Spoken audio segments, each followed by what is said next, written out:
Seruan vaksinasi lintas agama ini menargetkan 2.500 per hari.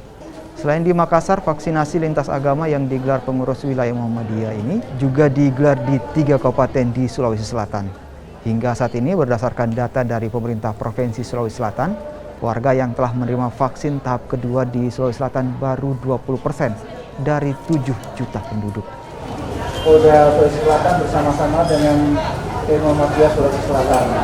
Saya menyambut baik kerjasama ini karena ini juga salah satu bagian strategi untuk percepatan vaksin. Seperti kita ketahui, untuk mencapai adanya herd immunity, vaksinasi ini harus mencapai minimum 70%.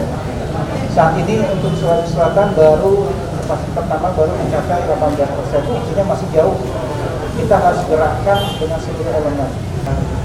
Polda Sulawesi Selatan merupakan untuk komitmen Muhammadiyah untuk bersama-sama pemerintah dan kelompok masyarakat lainnya memberantas pandemi yang menimpa kita.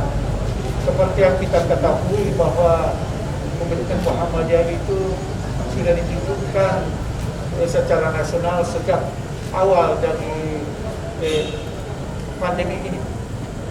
Muhammadiyah melakukan pengobatan, menyediakan fasilitas untuk isolasi mandiri dan juga menggerakkan segenap sumber daya Muhammadiyah untuk mensukseskan vaksinasi.